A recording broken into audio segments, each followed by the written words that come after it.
All right, let's jump right into it. Welcome to today's Explainer, where we're going to unpack the incredibly high-stakes world of corporate public deposits. You know, when massive companies need short-term funding, they don't always just walk into a bank. A lot of times they go directly to the public. But managing that influx of cash from everyday people, well, that requires a highly specialized corporate guardian, and that is the company secretary. Today, we're exploring the absolutely crucial, heavily regulated role the secretary plays in managing these critical financial relationships. Here is our roadmap for today. We'll be tracking the chronological life cycle of a public deposit, starting with the basics of deposits, looking at the rules of engagement, saying thank you, paying the interest, and finally, renewal or repayment. Okay, Part 1. The basics of deposits. Borrowing from the public. So, what actually is a public deposit? It's strictly defined as a short-term source of corporate finance. This isn't some permanent, decades-long investment. By law, a company can't accept these deposits for less than 6 months or for more than 36 months. It acts as a temporary financial bridge, designed specifically to cover the company's short-term working capital needs. It's just a much cheaper way for companies to raise funds, and the best part for them? It doesn't dilute the control of the company at all. But here is the massive takeaway you need to remember.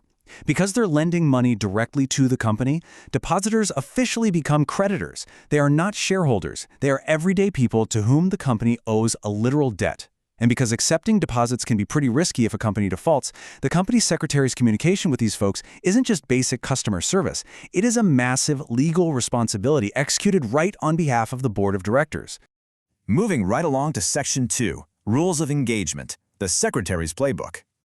Building that foundation of corporate trust requires 5 absolute, non-negotiable ground rules. First up, strict legal compliance. The secretary has to ensure every single law regarding the invitation, acceptance, and repayment of deposits is followed to the letter. Second, extreme courtesy. Rude words? Absolutely not. Polite replies are essential. Third, prompt responses to any queries or complaints. No dragging your feet. Fourth, flawless accuracy in all financial details. And fifth, maximum secrecy. The secretary is handling incredibly sensitive financial data, and keeping that under wraps is paramount. Take a look at this standard phrasing right here. We assure you of our best services and thank you for the confidence shown in our company. It sounds simple, right? But it perfectly threads the needle, balancing that required courtesy with a sense of professional authority. Establishing goodwill like this is a huge part of the secretary's job, ensuring the company's reputation stays pristine and the depositor feels completely secure about handing over their savings. Which brings us to Section 3, saying thank you. The journey begins. The second that money clears, a literal countdown clock starts ticking. Step 1, the company gets the funds. Step 2, the secretary drafts a formal thank you letter acknowledging the investor's trust. But Step 3 is where the legal compliance really kicks into high gear. The company is legally mandated to issue a formal deposit receipt within exactly 21 days from either receiving the money or the realization of the check. No exceptions.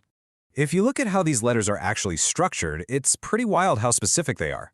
They don't just say, hey, thanks for the cash. They include a highly accurate schedule detailing the exact fixed deposit receipt number, the exact amount in rupees, the exact period of the deposit, like 2 years, for example, the interest rate, and all the depositor's bank details.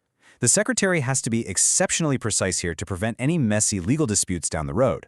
Oh, and within 7 days of issuing this receipt, the secretary also has to log all of these details into the official register of deposits. All right, on to Section 4, paying the interest, the cost of borrowing. Now, you might think the secretary just hits send on these interest payments whenever they're due, right? Actually, scratch that. There is some serious internal red tape involved. The company's secretary can't just wire money out of the accounts. Every single interest payment requires an official board resolution first.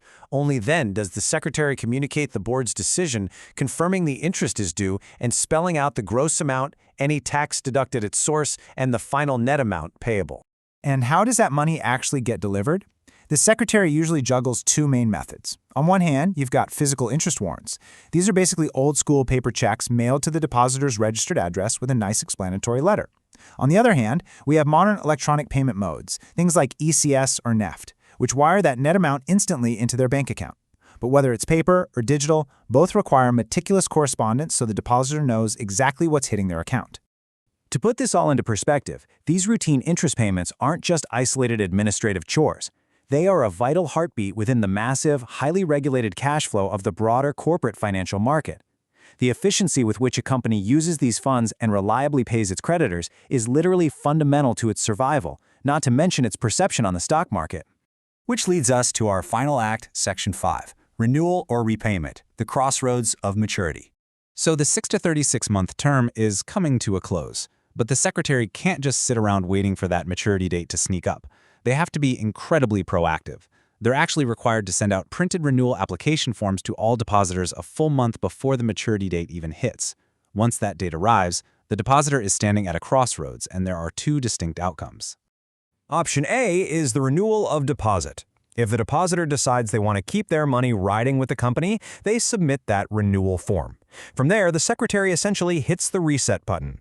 They grant a new time period, which could be the same as before or totally different, and formally issue a brand new renewal deposit receipt along with a letter confirming the ongoing relationship. Then there's option B, repayment on maturity.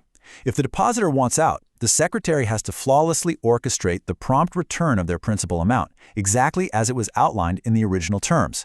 And get this, the company actually uses a specific deposit repayment reserve account in a scheduled bank. They are legally forced to deposit a minimum of 20% of their maturing deposits earlier in the year, just to guarantee that this cash is ready and waiting to be paid out. No excuses. When you step back and look at this whole machine, from that very first application to the final repayment, it is entirely built on trust. It's the company's secretary meticulously drafting every letter, hitting every 21-day legal deadline, and maintaining absolute secrecy, who ensures that stability between everyday people and these massive corporate entities. They truly are the unseen guardians of corporate finance. So, knowing everything we've just covered, the incredibly strict laws, the zero margin for error, the absolute necessity of polite and prompt communication, knowing the severe consequences of even a single slip-up in this process, ask yourself, could you step into the shoes of the company secretary and flawlessly manage the legal and financial trust of thousands of creditors?